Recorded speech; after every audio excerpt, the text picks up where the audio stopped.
Lo que estás a punto de descubrir va más allá de la comprensión humana. A lo largo de la historia han existido figuras cuyo mal no tiene límites, que operaban entre nosotros, ocultos a plena vista. Desde el encantador payaso hasta el amable vecino, ellos nos mostraron cómo el mal puede vestir las máscaras más inofensivas. Pero, ¿qué se esconde realmente detrás de estos rostros? Prepárate para sumergirte en las mentes de los asesinos más notorios, aquellos cuyo terror no solo dejó huellas en sus víctimas, sino también en la historia misma. Este no es un cuento cualquiera, es la cruda realidad. Número 1. Ted Bundy, el manipulador encantador. Ted Bundy es una de las figuras más inquietantes y fascinantes en la historia del crimen.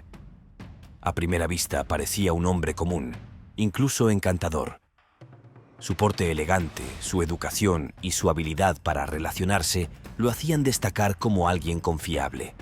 Sin embargo, detrás de esa fachada de normalidad se escondía un manipulador calculador y frío, cuyas acciones dejaron una marca indeleble en la historia de los Estados Unidos. Una de las historias más aterradoras que rodean a Bundy ocurrió en mayo de 1975. En esa ocasión, recogió a una niña llamada Lynette Donculver, quien tenía solo 12 años. Bundy, utilizando su típico método de acercarse con una apariencia inofensiva, ofreció llevarla a casa. La niña, confiada en su aparente amabilidad, accedió. Sin embargo, lo que prometía ser un viaje seguro terminó en una pesadilla. En lugar de llevarla a su hogar, Bundy condujo hasta un hotel. Allí, lo que siguió fue un acto que reflejaba la oscuridad de su mente. Atacó a la niña y después la dejó sin vida en la bañera del lugar. Luego, con una frialdad escalofriante, se deshizo del cuerpo arrojándolo a un río cercano. Este crimen, como muchos otros cometidos por Bundy, fue planeado con precisión. Sabía cómo evitar ser descubierto y cómo ocultar sus rastros, lo que le permitió continuar con su ola de delitos durante años. Bundy utilizaba su inteligencia y su encanto como armas. Tenía un método calculado para seleccionar a sus víctimas. Generalmente buscaba a mujeres jóvenes, a menudo estudiantes, a quienes se acercaba fingiendo estar herido o necesitado de ayuda. Con un brazo enyesado o muletas, pedía a sus víctimas que lo ayudaran a cargar libros o a realizar otras tareas simples. Una vez que las mujeres confiaban en él, las conducía a un lugar apartado donde revelaba su verdadera naturaleza. La magnitud de los crímenes de Bundy comenzó a salir a la luz cuando las autoridades finalmente lograron capturarlo. Durante su juicio, Bundy se convirtió en una figura mediática, mostrando una confianza perturbadora. A menudo se representaba a sí mismo como su propio abogado, utilizando su formación en leyes para defenderse. Sin embargo, a pesar de sus esfuerzos, las pruebas en su contra eran abrumadoras. Se le vinculó con más de 30 asesinatos, aunque se cree que el número real podría ser mucho mayor. El caso de Lynette Donculver no fue el único en el que Bundy mostró su naturaleza despiadada. También se le relacionó con el secuestro y asesinato de varias otras jóvenes, incluidas menores de edad. En cada caso, su método era similar: atraer a las víctimas con su apariencia inofensiva, llevarlas a un lugar aislado y cometer actos atroces. Lo que diferenciaba a Bundy de otros criminales era su capacidad para planificar cada detalle con precisión y evitar ser capturado durante tanto tiempo.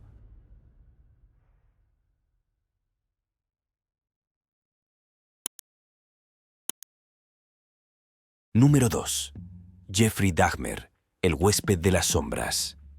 Jeffrey Dahmer, conocido en los anales del crimen como el caníbal de Milwaukee, es una figura que encarna la complejidad y oscuridad del comportamiento humano. Dahmer, nacido el 21 de mayo de 1960 en Milwaukee, Wisconsin, parecía tener una infancia común.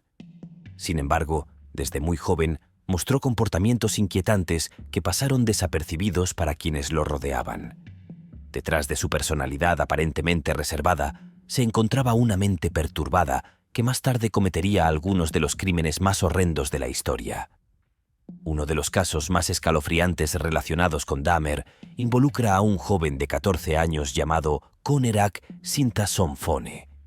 Dahmer logró atraer al joven a su apartamento, donde lo drogó y lo sometió a procedimientos inhumanos. En un giro impactante, Conerak logró escapar temporalmente y fue encontrado en la calle por vecinos preocupados. Sin embargo, Dahmer, con su habilidad para manipular situaciones, convenció a la policía de que el joven era su pareja y que estaban en medio de una discusión.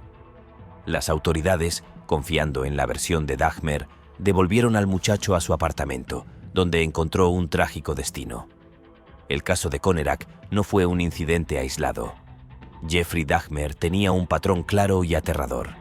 Una vez que sus víctimas estaban bajo su control, las drogaba para incapacitar su resistencia. Después, las sometía a procedimientos horripilantes, con frecuencia terminando sus vidas de manera violenta. Sin embargo, lo que distingue a Dahmer de otros criminales fue lo que hizo después. Desmembraba los cuerpos de sus víctimas y, en algunos casos, consumía partes de ellos. Según sus propias palabras, este acto de canibalismo le daba una sensación de conexión con sus víctimas, como si al consumirlas, de alguna manera las mantuviera cerca de él para siempre. El apartamento de Dahmer se convirtió en un lugar que encapsulaba la extensión de su mente perturbada. Cuando finalmente fue descubierto en 1991, las autoridades encontraron una escena que parecía sacada de una pesadilla. Dentro de su vivienda había partes de cuerpos conservadas en contenedores y refrigeradores, junto con herramientas que utilizaba para sus macabros procedimientos. Además, el fuerte olor que emanaba del lugar era un testimonio silencioso de los horrores que habían tenido lugar allí.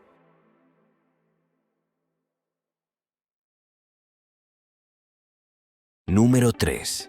Ian Brady y Myra Hindley, la pareja de los páramos.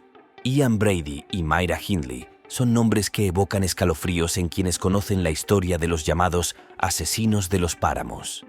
Esta pareja británica dejó un rastro de horror en la década de 1960, con crímenes tan crueles que resonaron en la conciencia de toda una nación. Sus acciones no solo involucraron la pérdida de vidas inocentes, sino también un nivel de premeditación y brutalidad que los convirtió en una de las duplas más infames de la historia del crimen. El encuentro entre Brady y Hindley ocurrió en 1961, cuando ambos trabajaban en la misma oficina. Hindley quedó cautivada por la personalidad magnética de Brady, quien le hablaba de temas oscuros como el nazismo y la violencia. Para ella, Brady representaba una figura poderosa y fascinante, alguien con una visión del mundo que desafiaba las normas sociales. La relación entre ambos se intensificó rápidamente, y Hindley se convirtió en una cómplice leal, dispuesta a todo por complacer a su pareja. El primer crimen de la pareja tuvo lugar el 12 de julio de 1963. La víctima fue Pauline Reed, una joven de 16 años que conocía a Hindley. Myra, utilizando su imagen de mujer amable, convenció a Pauline de subir a su automóvil con la promesa de llevarla a un baile. Sin embargo, en lugar de eso, la llevó a Saddleworth Moor, un área rural y remota conocida por sus páramos. Allí, Brady esperaba. Los detalles de lo que ocurrió son profundamente perturbadores. Pauline fue agredida y asesinada, y su cuerpo fue enterrado en el páramo. Uno de los casos más conmovedores fue el de Leslie Ann Downey. La niña fue atraída al hogar de la pareja, donde fue sometida a un tormento inimaginable. Los investigadores encontraron más tarde una grabación de audio en la que se escuchaba a Leslie rogando por su vida. Este hallazgo se convirtió en una de las piezas de evidencia más devastadoras durante el juicio de la pareja. La caída de Brady e Hindley ocurrió en 1965, tras el asesinato de Edward Evans, un joven de 17 años. Este crimen fue presenciado por David Smith, cuñado de Hindley, quien quedó horrorizado por lo que vio y decidió alertar a la policía. Cuando las autoridades comenzaron a investigar, se encontraron con pruebas irrefutables que conectaban a la pareja con una serie de desapariciones no resueltas. El juicio de Ian Brady y Myra Hindley en 1966 fue uno de los más mediáticos en la historia de Reino Unido. Ambos fueron declarados culpables de múltiples asesinatos y sentenciados a cadena perpetua. Mientras Brady aceptó su culpabilidad con frialdad, Hindley intentó presentarse como una víctima de la manipulación de Brady, un argumento que no convenció a la mayoría de la opinión pública.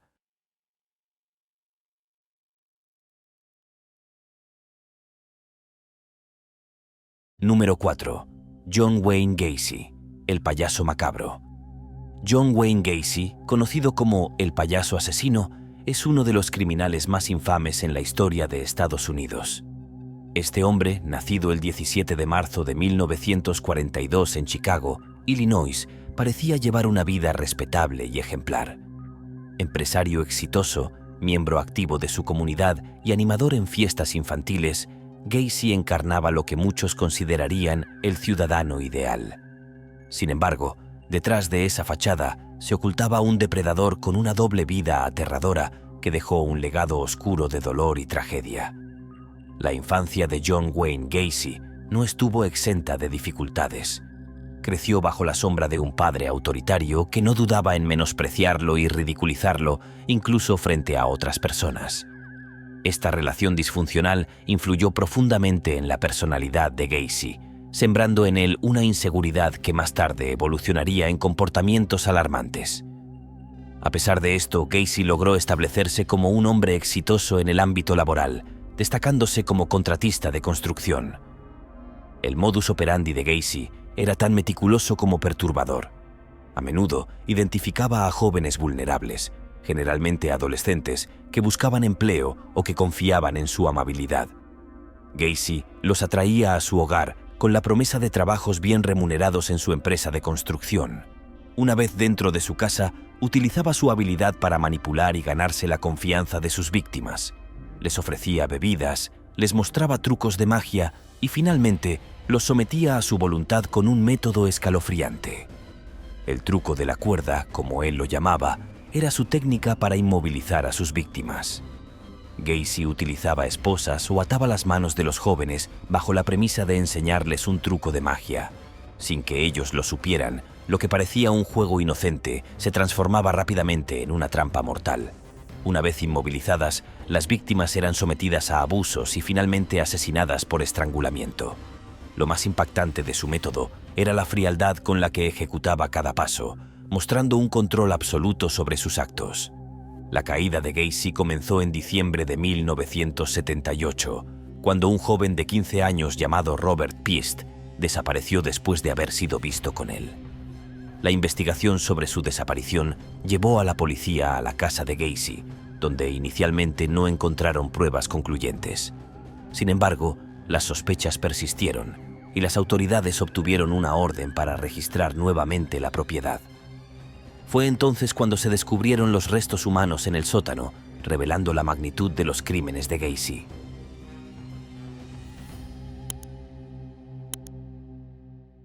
Número 5. Albert Fish, el caníbal de cartas. Albert Fish, cuyo verdadero nombre era Hamilton Howard Fish, es recordado como uno de los criminales más perturbadores del siglo XX. Apodado el Hombre Gris y el Caníbal de Brooklyn, Fish fue un asesino y depredador que dejó tras de sí una estela de horror y dolor. Lo que lo hace particularmente impactante no es solo la naturaleza de sus crímenes, sino también su comportamiento, que parecía desafiar cualquier noción de humanidad. A lo largo de los años, Fish llevó una vida aparentemente normal, trabajando como pintor de casas y formando una familia. Tuvo 6 hijos, quienes más tarde testificarían que, aunque su comportamiento era extraño, no mostraba signos evidentes de la monstruosidad que escondía. Sin embargo, detrás de esa fachada, Fish llevaba a cabo actos que lo convirtieron en uno de los criminales más aterradores de su tiempo. El caso que marcó para siempre la historia de Albert Fish ocurrió en 1928, cuando secuestró a una niña llamada Grace Budd. La pequeña, de solo 8 años, provenía de una familia humilde en Nueva York. Fish se presentó en el hogar de los Budd bajo el pretexto de ser un hombre amable que buscaba contratar al hermano mayor de Grace para un trabajo en el campo. Sin embargo, sus intenciones eran mucho más siniestras. Después de ganarse la confianza de la familia, Fish convenció a los Budd de que le permitieran llevar a Grace a una supuesta fiesta de cumpleaños en casa de una sobrina. Los padres, confiados en la amabilidad del anciano, aceptaron. Esa fue la última vez que vieron a su hija con vida. El destino de Grace Budd fue revelado años después, de la manera más horrenda imaginable. En 1934, la familia Budd recibió una carta anónima escrita por el propio Fish. En ella, detallaba con escalofriante precisión lo que había hecho con su hija. La carta no solo confesaba el secuestro y asesinato de Grace, sino que también describía cómo la había cocinado y consumido, afirmando que encontraba un placer indescriptible en sus actos. Este documento, que todavía se conserva como evidencia histórica, se convirtió en una pieza clave para capturar a Fish. La carta fue rastreada hasta un alojamiento donde Fish residía. Cuando la policía lo detuvo, Fish no mostró resistencia. Durante los interrogatorios confesó no solo el crimen de Grace Budd, sino también una serie de otros actos igualmente macabros. Declaró haber atacado y asesinado a varios niños a lo largo de los años, muchos de los cuales nunca fueron identificados.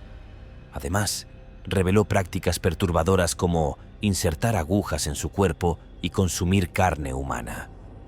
El juicio de Albert Fish en 1935 atrajo una enorme atención mediática. Durante el proceso, Fish trató de justificarse, afirmando que era guiado por voces y visiones que le ordenaban cometer sus crímenes.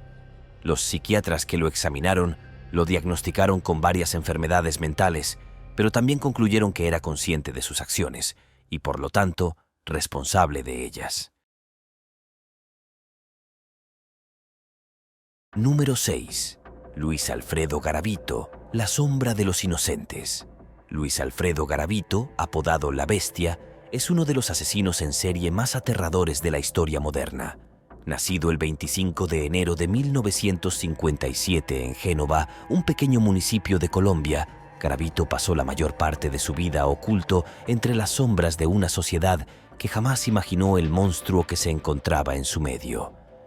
Con un perfil que parecía tan normal a los ojos de sus vecinos, sus crímenes marcaron a toda una nación y dejaron un rastro de dolor que aún resuena en el presente. Garavito comenzó su carrera criminal con una táctica que resultó ser mortalmente efectiva. Se aprovechaba de la vulnerabilidad de los niños que se encontraban en situaciones de pobreza extrema o sin la protección adecuada. Con el tiempo, desarrolló un modus operandi consistente.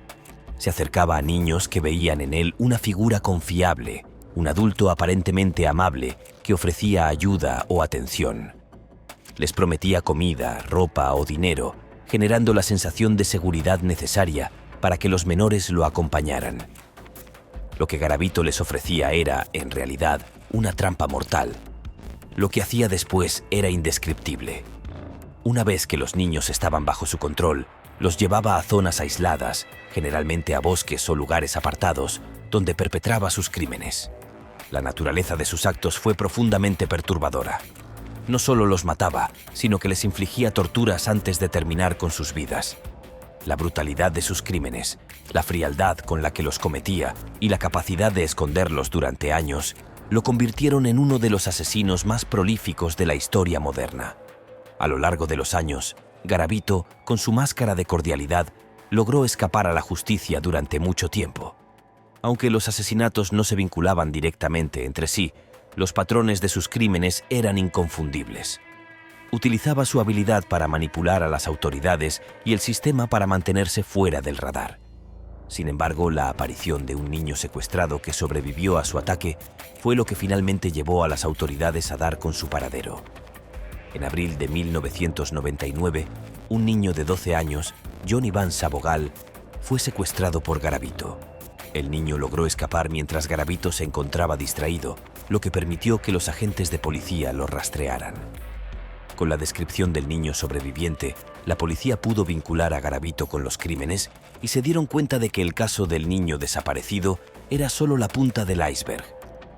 Tras ser detenido, Garavito, bajo presión de los interrogatorios, confesó haber asesinado a más de 140 niños, aunque las investigaciones posteriores indicaron que el número real podría ser aún mayor.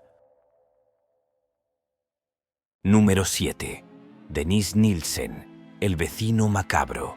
Dennis Nielsen, uno de los asesinos en serie más infames de Gran Bretaña, es un nombre que está intrínsecamente ligado a los horrores ocultos detrás de las puertas cerradas. Nacido en Escocia el 23 de diciembre de 1945, Nielsen comenzó una vida que, a simple vista, parecía ser común. Hijo de un hombre estrictamente autoritario y una madre que lo crió en un ambiente relativamente austero, Nielsen creció marcado por la ausencia de figuras parentales afectivas, lo que generó en él un vacío emocional profundo que más tarde desencadenaría una espiral de violencia. Desde joven, Nielsen mostró una extraña fascinación por la muerte, el cadáver y la descomposición. A pesar de haber sido descrito como una persona tímida y algo retraída, en su interior comenzaba a forjarse una identidad oscura, una que ni él mismo comprendía completamente. Como muchos otros criminales en serie, Nielsen parecía ser una persona común a los ojos de sus vecinos, un hombre tranquilo que llevaba una vida rutinaria y sin sobresaltos. Trabajaba como funcionario público, y no era raro que la gente lo considerara un buen vecino o un amigo confiable. Sin embargo, detrás de esta fachada se ocultaba un monstruo que, durante varios años, se dedicó a atraer a hombres vulnerables a su hogar, donde les arrebataba la vida con una mezcla de control y tortura. El primer asesinato de Nielsen ocurrió en 1978, cuando un joven llamado Stephen Holmes fue atraído por el falso encanto de Nielsen. Al igual que con sus otras víctimas, Nielsen ofreció compañía, comida y bebida, y cuando su víctima estaba vulnerable, lo mató. Sin embargo, lo que diferenciaba a Nielsen de otros asesinos en serie es lo que hacía con los cuerpos. No solo asesinaba, sino que los guardaba, los desmembraba y, en algunos casos, incluso los preservaba en su apartamento como si fueran objetos de su obsesión personal. A lo largo de su carrera criminal, Nielsen mató al menos a 12 hombres, aunque algunos investigadores sospechan que el número real podría ser aún mayor. Durante estos años, su comportamiento se volvió más errático y su necesidad de control y poder sobre las víctimas aumentó. La tortura no solo era física, sino también psicológica. Nielsen utilizaba la manipulación y la promesa de afecto para atraer a sus víctimas, lo que lo convirtió en un maestro del engaño. Una vez que tenía a sus víctimas en su poder, las sometía a situaciones de humillación y abuso que parecían satisfacer su necesidad de control absoluto. Dennis Nielsen fue condenado a cadena perpetua por sus crímenes y enviado a la prisión de alta seguridad de Wakefield, donde pasó el resto de su vida. Durante su tiempo en prisión, continuó mostrando una total falta de remordimiento y se mantuvo relativamente tranquilo, aunque a veces mantenía conversaciones con los psiquiatras que lo trataban, revelando detalles adicionales sobre su mente y sus crímenes. Aunque muchos pensaban que Nielsen moriría en prisión, no fue hasta el 10 de mayo de 1995 que falleció a los 50 años, después de sufrir complicaciones derivadas de una cirugía. Número 8. Anthony Kirkland, el monstruo de Cincinnati. Anthony Kirkland es un nombre que se asocia con una serie de crímenes brutales que aterrorizaron a Cincinnati en los Estados Unidos. Nacido el 13 de septiembre de 1968, Kirkland creció en un vecindario conflictivo, rodeado de pobreza y violencia.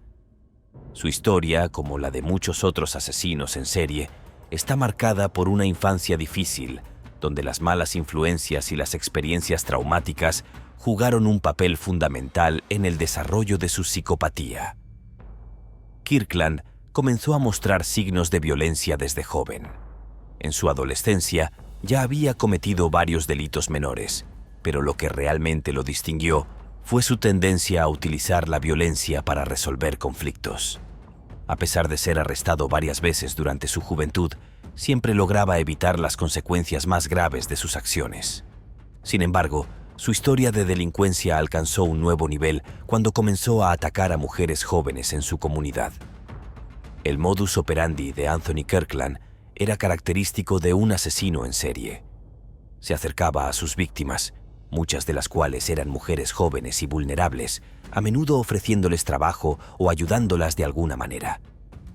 Una vez que las había atraído, las sometía a una serie de torturas físicas y psicológicas antes de asesinarlas. Tras sus crímenes, Kirkland dejaba el cuerpo de sus víctimas en áreas desoladas o boscosas, lo que le permitió evitar ser identificado por un tiempo. Kirkland fue arrestado en el año 2009 después de que su conexión con las desapariciones de mujeres se hiciera evidente. Durante el juicio, se le presentaron pruebas forenses y testimonios que lo vinculaban directamente con los asesinatos. A pesar de sus intentos por negar su culpabilidad, la evidencia en su contra fue irrefutable y fue condenado a muerte. Actualmente, Kirkland se encuentra en el corredor de la muerte, enfrentando la posibilidad de ser ejecutado por sus crímenes. Número 9.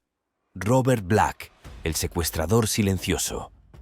Robert Black, un nombre asociado a uno de los casos más horribles en Escocia, es conocido por ser uno de los asesinos en serie que dejó una marca imborrable en la historia del crimen. Nació el 21 de abril de 1947 en Escocia, donde vivió una vida que, aunque aparentemente tranquila, estuvo marcada por una creciente obsesión por las niñas jóvenes. Su historia es una de terror y manipulación, en la que su rostro aparentemente normal ocultaba la verdadera naturaleza de sus actos. Desde muy joven, Black mostró signos de una personalidad inquietante. De hecho, su infancia estuvo marcada por la violencia y el abuso, lo que parece haber sido un factor clave en la formación de su carácter. A lo largo de los años, desarrolló una obsesión por las niñas menores de edad, lo que eventualmente lo llevó a cometer una serie de crímenes espantosos. Su primer encuentro con la ley ocurrió cuando aún era joven, pero fue en la década de 1970 cuando comenzó su verdadera serie de secuestros y asesinatos. Black se especializaba en acercarse a sus víctimas, niñas menores de edad, a las que secuestraba de lugares públicos. Utilizaba una estrategia que involucraba su vehículo, un camión, para atrapar a sus víctimas. Las atraía con promesas de algo inofensivo, como llevarlas a un lugar donde pudieran estar a salvo o darles un paseo. Una vez en su poder, las niñas eran sometidas a un tormento indescriptible antes de ser asesinadas. Black no solo mataba a sus víctimas, sino que las mantenía cautivas por un tiempo, lo que complicaba aún más la naturaleza de sus crímenes. El caso más destacado que lo vinculó con otros crímenes fue el secuestro de una niña de 7 años llamada Jennifer Cardy en 1977. La pequeña fue vista por última vez mientras jugaba cerca de su hogar. Pocos días después, su cuerpo fue encontrado en un campo cercano y las autoridades empezaron a sospechar que podría estar relacionado con otros crímenes no resueltos. Fue entonces cuando se conectaron los puntos y se dieron cuenta de que Black era el responsable de varias desapariciones similares de niñas en Escocia. Número 10. Javed Iqbal, el monstruo de Lahore. Javed Iqbal es un nombre que evocará para siempre una sensación de horror en aquellos que conocen su historia. Nacido el 8 de octubre de 1956 en Lahore, Pakistán, Iqbal creció en un entorno que aparentemente no indicaba la monstruosidad que se desarrollaría más tarde. Al igual que otros asesinos en serie, su vida estuvo marcada por una combinación de factores sociales y personales que a lo largo del tiempo llevaron a la creación de un depredador imparable.